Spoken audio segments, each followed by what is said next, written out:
You must build a 5-story building. And this is how you get your wealth and power. Now, the first thing you work on is economics. You started practicing group economics, making your money bounce in your own community 8 to 12 times before it leaves. The second floor is politics. Our people got that backwards. They want to get into politics before they get in the economy. Backwards as hell. You won't make it. You buy every politician with the money you made on the first floor. The third floor is your court system, your police system. You control the court system so they won't be getting 40 years in jail for having marijuana. Then the fourth floor is media. You take your money off the first floor and you buy media. Black folk own 35 thousandths of 1% in media. You don't own media, you can't communicate, can't organize, you can't motivate. The fifth floor is education. Education is a tool, just like a hammer and a saw. But you got to have an economy. See, when a kid graduates from school, the first thing you do, he should be able to go back to his own community and start building businesses and industries and drawing money into his community and holding it.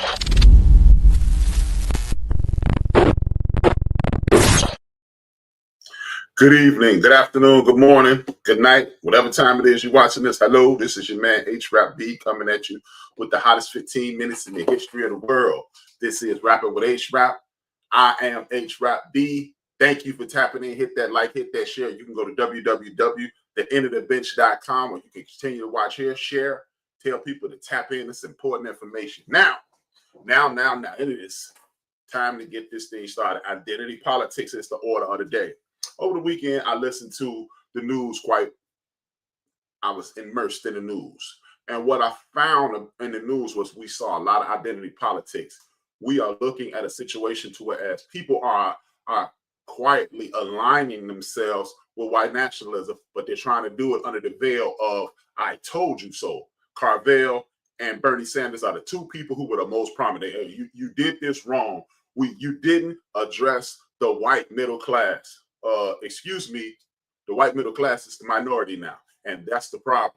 White folks are upset that black people outnumber them in this country, and other groups are starting to grow faster than they are. They are multiplying. If you don't understand what I'm saying, this is exactly what I mean. In the country of Ghana, on the continent of Africa, and the country of Nigeria, they are predicting by 2035 there will be more people in those two countries than on the continent of Europe. That means this is the youngest continent in the world. They are attempting to regain their foothold on the planet.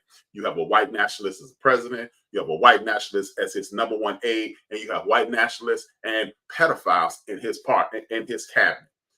You can actually upend that situation if you take your constitutional rights and start complaining right now. You threaten some of these House of Representatives people, and they will not be able to put these people in office. But otherwise, these white men are aligning themselves adjacent. They are Klan adjacent, so to speak. They are white nationalist adjacent, Nazi adjacent, because they're saying you need to address white men. You need to address white men. That's if white nationalists are hearing that, they are assuming that you're on their team. No matter what you say, Mr. Sanders, you are full of it. Because I do remember seeing you on Charlemagne the God and the Breakfast Club, and they asked you about reparations. You said, no, we're not even going to address that. That means you give not a darn about what's going on in my community. Look, the reason I use that thumbnail, I use the Incredible Hulk. The Incredible Hulk is a brute. He's out of control. He's violent, and he's destruction. Isn't that how they see us? Yes, indeed, that's how they see us. We must get away from this. We must identify the problem. White nationalism. These are the same people that created that white kryptonite in the 80s. These are the same people that pushed guns into our community. These are the same people that took funding out of our schools. These are the people who incarcerated our friends, family, neighbors at an alarming rate. More people who were incarcerated than were brought over here on ships. Suck that in for a second. More people were incarcerated in the 90s than were brought over here by ship and enslaved. These are the things I want you to understand. And if you don't understand that, the decade before that was the 70s. 22% of our community was either put on drugs or destroyed by the Vietnam War. When you take those big chunks out of our community, we are subjected to tyranny, oppression at an alarming rate. This is what I want you to understand. This is white nationalism at its best. Identity politics. No, we're not, don't address black people. Why not? It's more of us than you. Don't address the Hispanic people.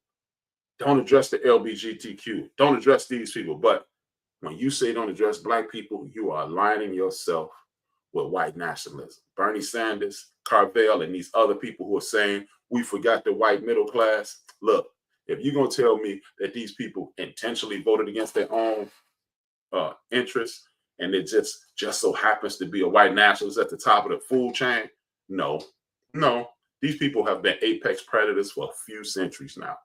We have fallen victim to their apex predatory nature, and now it's time for us to come up out of this. We can no longer sit around and make excuses, because excuses don't work. We must use history to identify these problems and see these problems coming again. Look, over the last few years, the police and other people have been lynching us on TV. 100 years ago, same thing happened. A pandemic 100 years ago. 100 years ago, that happened. Depression, which is on the horizon, that happened. But there's a way for us to get out of this. We must use identity politics as well. How do we use identity politics? The way we use identity politics is to identify our strengths. First and foremost, identify our problems.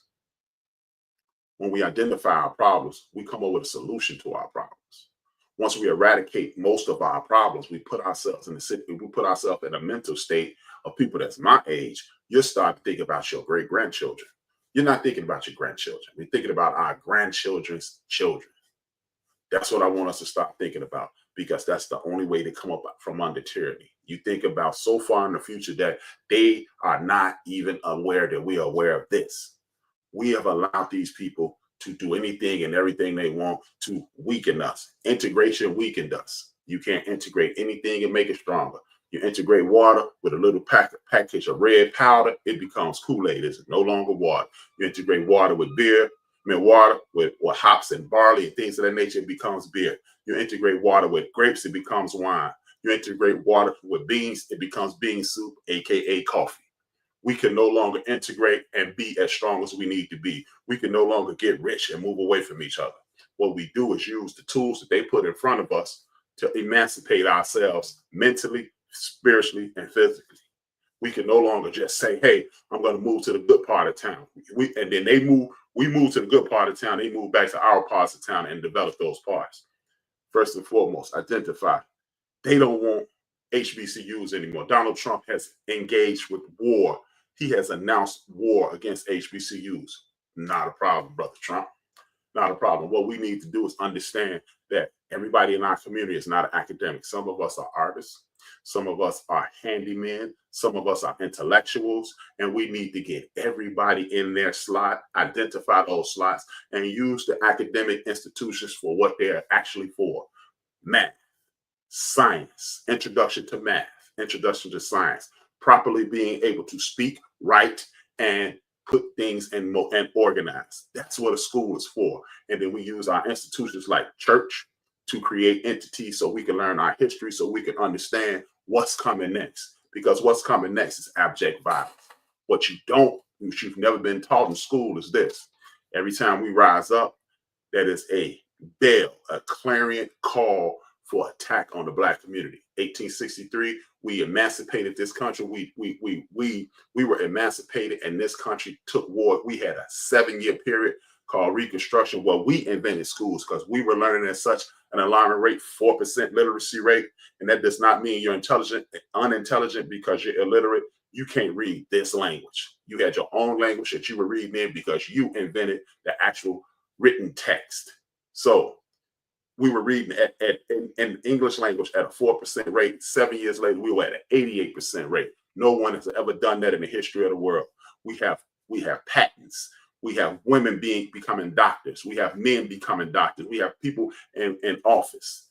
We did that in a 7-year period. So guess what? We have more power. We have more influence. We have more finance at this point, and we have more ability to come in contact with each other. It's no longer word of mouth. You have Twitter, you have Instagram, you have all these social media outlets. You have a dozen and one things and ways to get in contact with each other so we can walk toward each other and not away from each other. We can no longer do those things. The most important thing is this: make yourself unreplaceable. How do you make yourself unreplaceable? In a world of technology, you become an electrician. You become a person who can repair that Tesla. You become a person who can repair that machine at the grocery store. You use those tools. If your children are not academics, understand that's not a knock against them. They have other tools. You have a kid that negotiates with you. Put them in real estate. You have handy children, nieces, nephews, cousins, and neighbors. Put them in a position where they can be plumbers, electricians, roofers, carpenters, and things of that nature. So then they can work together with the person who's a real estate agent, negotiate great deals, rehab those homes, and sell those homes. You put yourselves in those situations. You have people who are compassionate. You put them in the social services world so they can be put in situations. And then now we have our financial foundation set in place. Then we have these young men and women. We no longer are training get in contact with these coaches. We are no longer training our young men and women to be basketball players, to go to the pros. Why are we putting millions of young men and women from our community up for 460 basketball jobs in the NBA, 1,800 jobs in NFL, about 925 jobs in Major League Baseball? Why are we doing that?